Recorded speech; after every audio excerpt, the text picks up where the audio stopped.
नमस्कार दोस्तों, स्वागत है आपका इस यूट्यूब चैनल में। आज की इस वीडियो में हम आपके लिए HPGBT टैट 23 के बारे में बात करने जा रहे हैं। इसमें आपको वीडियो में मुख्य रूप से GK previous year question paper देखने को मिलेंगे। इस सीरीज़ में आज की इस वीडियो का हमारा 4th पार्ट है, यानी 4th क्लास है। तो आपने अगर पिछली वीडियोज़ नहीं देखी हैं तो पिछली वीडियो भी ज़रूर देखें, क्योंकि ये सीरीज़ ऐसे ही कंटिन्यू चलेगी। इसमें आपको 30% डेली देखने को मिलते हैं और डेली हम 10 AM पर अपने इस यूट्यूब चैनल पे वीडियो अपलोड करते हैं। और अगर आपने अभी तक भी चैनल को सब्सक्राइब नहीं किया तो सब्सक्राइब ज़रूर कर लें, क्योंकि इसमें बहुत ही इंपॉर्टेंट जीके के क्वेश्चन डिस्कस किए जा रहे हैं। तो आज का प्रश्न है आपके लिए कि कांगड़ा जिला कब बना था।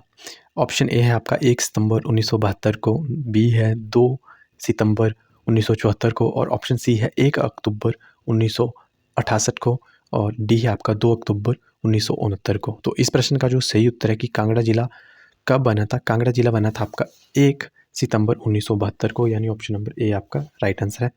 अगला प्रश्न है कि हिमाचल प्रदेश से प्रथम सेना प्रमुख कौन थे। ऑप्शन ए है general PS Rana, option B है general Jaidev Kishan, option C है जनरल सुनील शर्मा, और डी है आपका जनरल BN शर्मा। तो हिमाचल प्रदेश के जो प्रथम सेना प्रमुख बने थे वह बने थे आपके जनरल BN शर्मा, यानी ऑप्शन नंबर डी इसका राइट आंसर है इस प्रश्न का। अगला प्रश्न है कि निम्न में से किस नदी का आयात सबसे अधिक है।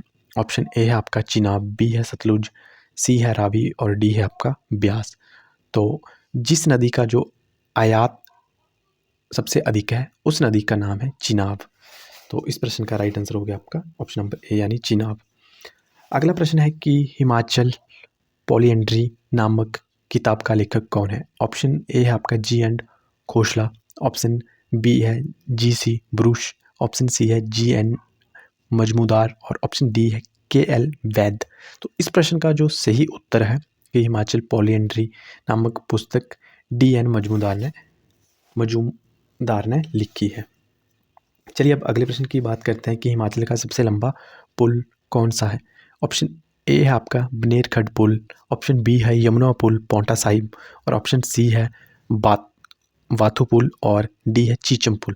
तो हिमाचल प्रदेश का सबसे लंबा पुल यमुना पुल को कहते हैं, और ये कहाँ स्थित है, ये पांवटा साहिब में स्थित है। और पांवटा साहिब कहाँ स्थित है, ये सिरमौर में स्थित है। अगले प्रश्न के बारे में बात करते हैं कि निम्न में से किस जिले में अदरक का सर्वाधिक उत्पादन होता है। आपके ऑप्शन हैं, ऑप्शन ए शिमला, बी मंडी, सी सिरमौर, और डी कांगड़ा। तो हिमाचल में जो अदरक सबसे अधिक उत्पादन किया जाता है वह सिरमौर जिले में किया जाता है, यानी ऑप्शन सी इसका राइट आंसर है। अगला प्रश्न है कि 2011 की जनगणना के अनुसार हिमाचल प्रदेश के किस जिले की साक्षरता दर सबसे कम है। ऑप्शन ए है चंबा, बी है लाहौल स्पीति, सी है ऊना, और डी है कांगड़ा। तो 2011 की जनगणना के अनुसार हिमाचल प्रदेश में जो साक्षरता दर यानी पढ़े लिखे लोग सबसे कम है, यानी एजुकेशन लो है, वह ऑप्शन नंबर ए जिला कांगड़ा में। चलिए अब अगले प्रश्न की ओर चलते हैं कि वर्तमान में हिमाचल प्रदेश के मुख्य सचिव कौन है। तो पहला है अनिल खांची, बी है आपका राम शुभंग, और सी है विनीत चौधरी, और डी है आपका इनमें से कोई नहीं। परंतु आपके लिए बता दें, क्योंकि ये आपके ओल्ड ईयर क्वेश्चन पेपर है, तो उसमें की बात की जाए तो इस प्रश्न का जो राइट आंसर बनता था वह बनता था ऑप्शन नंबर बी, यानी राम शुभंग। परंतु 2023 में जो बात की जाए कि कौन है, तो इनका नाम है प्रबोध सक्सेना, इनका नाम है, जो आज के समय में हिमाचल के मुख्य सचिव के रूप में कार्यरत हैं। अब बात करते हैं कि जो राम शुभंग है तो वह क्या बन गया है। तो राम शुभंग जो हैं वो हिमाचल प्रदेश के चीफ सेक्रेटरी के रूप में कार्य करते हैं। अब वर्तमान समय में अगर पूछा जाए कि राम शुभंग से रिलेटेड, तो उनके बारे में अपने बताना है कि वह हिमाचल प्रदेश के चीफ सेक्रेटरी बन चुके हैं। अगला प्रश्न है कि वर्तमान में हिमाचल प्रदेश के गवर्नर कौन है। तो ऑप्शन ए है आपका बंडारू दत्तात्रेय, और बी है आपका राजेंद्र विश्वनाथ आर्लेकर, सी है काल राज मिश्रा, और डी है आचार्य देवव्रत।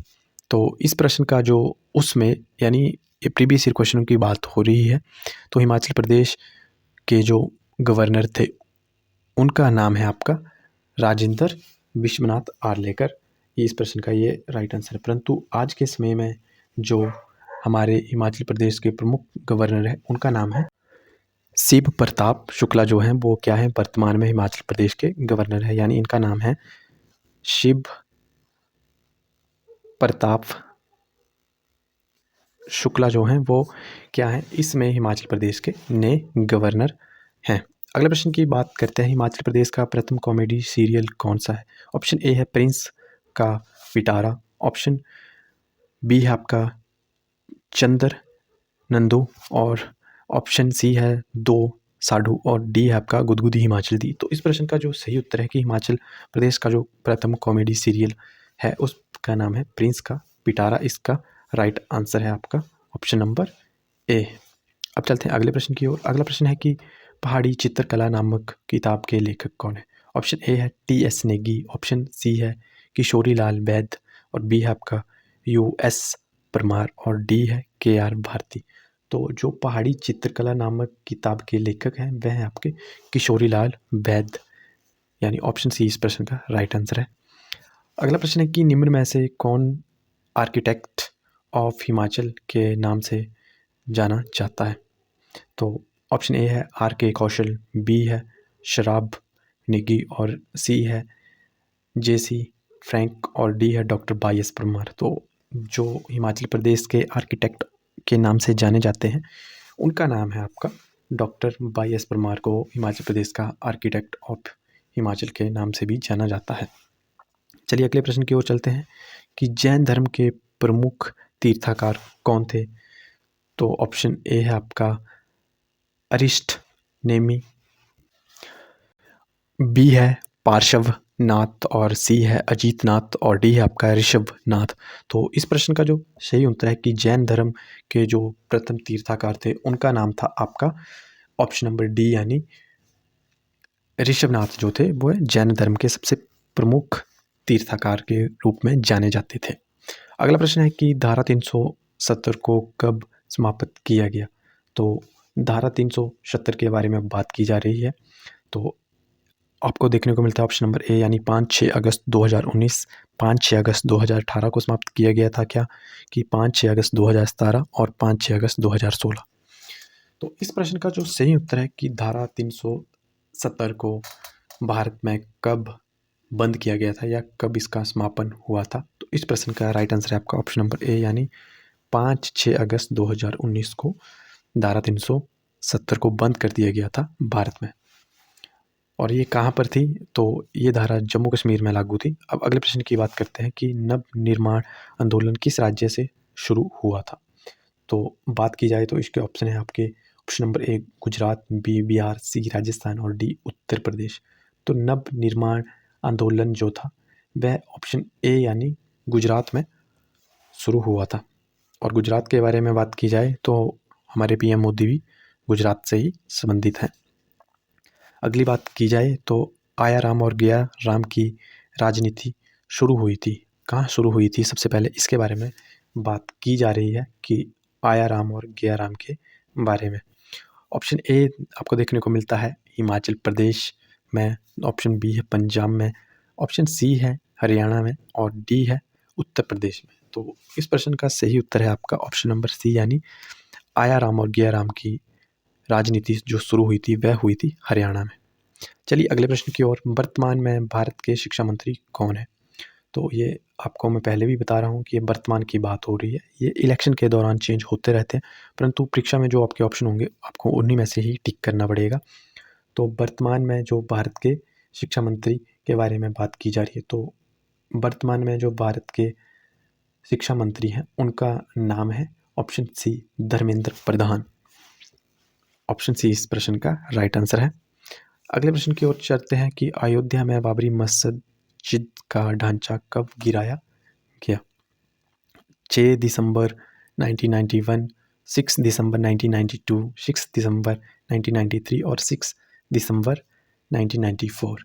तो अयोध्या में जो बाबरी मस्जिद का ढांचा गिराया गया था वह गिराया गया था ऑप्शन नंबर बी, इसका राइट आंसर होगा 1992 को, 6 दिसंबर 1992 को अयोध्या में बाबरी मस्जिद का ढांचा गिराया गया था। अगले प्रश्न की ओर चलते हैं कि कौन से देश तीसरे विश्व युद्ध के नाम से जाने जाते हैं, या किन देशों को तीसरे विश्व युद्ध के नाम से जाना जाता है। ऑप्शन ए है पूंजीवादी देश, ऑप्शन बी है साम्यवादी देश, सी है विकासशील देश और डी है तेल उत्पादक देश।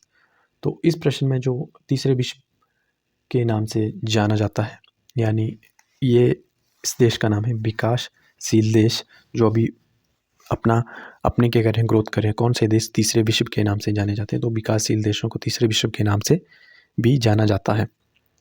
अगला प्रश्न है कि कौन सी संस्था भारत में डिजिटल स्काई प्लेटफॉर्म संचालित करती है। ऑप्शन ए है भारतीय रिजर्व बैंक, बी है नागरिक उद्यान महानिदेशालय और सी है सूचना प्रौद्योगिकी मंत्रालय और डी है वित्त मंत्रालय। तो इसके लिए जो है कि इस प्रश्न का राइट आंसर है कि डिजिटल स्काई प्लेटफॉर्म संचालित करने वाली जो संस्था है उसका नाम है आपका ऑप्शन बी, यानी नागरिक उद्यान महानिदेशालय इस प्रश्न का राइट आंसर होगा। अगला प्रश्न है कि भारतीय जनसंघ के संस्थापक कौन थे। ऑप्शन ए है आचार्य नरेंद्र देव, बी है एक के गोपालन और डी है डॉक्टर श्यामा प्रसाद मुखर्जी और डी है राम मनोहर लोहिया। तो इस प्रश्न का जो राइट आंसर है कि भारतीय जनसंघ के संस्थापक जो थे उनका नाम है डॉक्टर श्यामा प्रसाद मुखर्जी। इस प्रश्न का सही उत्तर है ऑप्शन सी। अगले प्रश्न की ओर चलते हैं कि काले कर आयोग स्थापित किया गया था। तो काले कर आयोग कब स्थापित किया गया था। ऑप्शन ए है जनवरी 1953, जनवरी 1955 और जनवरी 1957 में और जनवरी 1959 में। तो काले कर आयोग की स्थापना जो की गई थी वह 1953 में की गई थी, यानी ऑप्शन ए इस प्रश्न का राइट आंसर है। अगला प्रश्न है कि ऑपरेशन ब्लू स्टार कब चलाया गया था। इस प्रश्न के बारे में तो आप सभी मैक्सिमम जानते ही होंगे, वेब सीरीज़ और इंटरनेट के माध्यम से ये प्रश्न आपको बहुत बार सुनने को मिलता है। ऑप्शन ए है 1980s, फिर 85, 84 और 90। तो इस प्रश्न का जो राइट आंसर है ये कब था कि जब यह कब हुआ था, ये 84 में हुआ था और इसमें ही सिख विरोधी दंगे भी हुए थे और इसी समय इंदिरा गांधी जी की मौत भी हुई थी, क्योंकि उसी समय क्या था कि भारत में, और ये कहाँ हुआ था, अमृतसर में हुआ था गोल्डन टेम्पल में operation blue star. Jallianwala Bagh के हत्याकांड के साथ ही आपका क्या है, गोल्डन टेम्पल है। तो इसको भी आपने, ये भी बहुत इंपॉर्टेंट प्रश्न है कि 84 में हुआ था। अगला प्रश्न है कि बोडो समस्या किस राज्य से संबंधित है। बोडो, आपने टैगो चार्ली मूवी तो देखी होगी, उसमें भी आपने बोडो शब्द सुना है, तो आपको कुछ हिंट मिल गया होगा इस प्रश्न के बारे में। तो ऑप्शन ए है मिजोरम, बी है आपका पंजाब, सी है असम और डी है बिहार। तो ये समस्या जो है वो सबसे ज़्यादा आपको कहाँ देखने को मिलती है।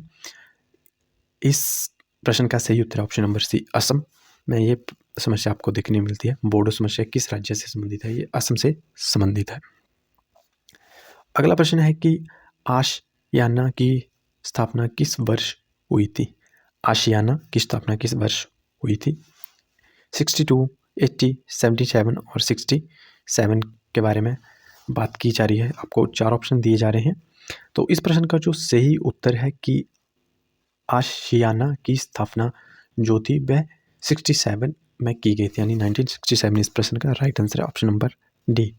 अगले प्रश्न की ओर चलते हैं कि ऑस्ट्रेलिया में टेस्ट शतक बनाने वाली पहली भारतीय महिला क्रिकेटर कौन थी। ऑप्शन ए है मिताली राज, बी है पूनम और सी है शेफाली और डी है स्मृति। तो इस प्रश्न का जो राइट आंसर है कि ऑस्ट्रेलिया में टेस्ट शतक लगाने वाली पहली क्रिकेटर महिला जो है उनका नाम है मिताली राज, यानी ऑप्शन ए इस प्रश्न का सही उत्तर है। अगले प्रश्न की ओर चलते हैं कि कानू सान्याल किस आंदोलन से संबंधित है। कानू सान्याल किस आंदोलन से संबंधित है। ऑप्शन ए नक्सलवाद, बी तेलंगाना और सी विभाग और डी जो है आपका आंध्र प्रदेश। तो जो कानू सान्याल जो संबंधित हैं वह आपके नक्सलवाद से संबंधित हैं, इस आंदोलन से, नक्सलवाद आंदोलन से। अगला प्रश्न है कि वर्तमान में गुजरात के मुख्यमंत्री कौन है, परंतु परीक्षा के दौरान जो भी आपको ऑप्शन देखने को मिलेंगे उन पे ही आपको टिक करना होगा। तो ऑप्शन ए है भूपेंद्र भाई पटेल, बी है आपका आनंदीबेन पटेल, सी है सी है आपका विजय रूपाणी और डी है इनमें से कोई नहीं। तो इस प्रश्न का सही उत्तर है आपका ऑप्शन नंबर ए कि जो गुजरात के मुख्यमंत्री हैं वे हैं भूपेंद्र भाई पटेल। अगला प्रश्न है कि भारत में राष्ट्रीय मानव अधिकार आयोग की स्थापना किस वर्ष हुई। ऑप्शन ए है 1993, बी है 1994, सी है 1990 और डी है 1996। तो इस प्रश्न का जो सही उत्तर है कि भारत में जो मानव अधिकार आयोग की स्थापना की गई थी तो ये की गई थी आपकी 1993 को। इस प्रश्न का राइट आंसर है ऑप्शन नंबर ए। अगले प्रश्न की ओर चलते हैं। तो अगला प्रश्न है कि नानावती आयोग संबंधित है कि नानावती आयोग किससे संबंधित है। ऑप्शन ए है सिख विरोधी दंगों से, बी है प्रजातंत्र बहाली से और सी है आपातकाल से और डी है अन्य पिछड़ा वर्ग से। तो नानावती आयोग जो संबंधित है वह है आपका ऑप्शन नंबर ए यानी सिख विरोधी दंगों से। तो ये थी आज की वीडियो। आई होप वीडियो अच्छी लगी होगी आपको, क्योंकि इसमें हमने बहुत इंपॉर्टेंट जीके के प्रश्न डिस्कस किए जो कि आपके टैट में देखने को आपको मिलते हैं। तो ये सीरीज़ आगे भी कंटिन्यू रहेगी। अगर आपने पिछली वीडियोस नहीं देखी हैं तो प्लेलिस्ट में जाके पिछली वीडियो भी ज़रूर देखें ताकि आपको और अधिक जानकारी मिल सके। और ये थी आज की वीडियो अच्छी लगी हो तो लाइक ज़रूर करें, चैनल पे नए हो दोस्तों तो सब्सक्राइब ज़रूर करें।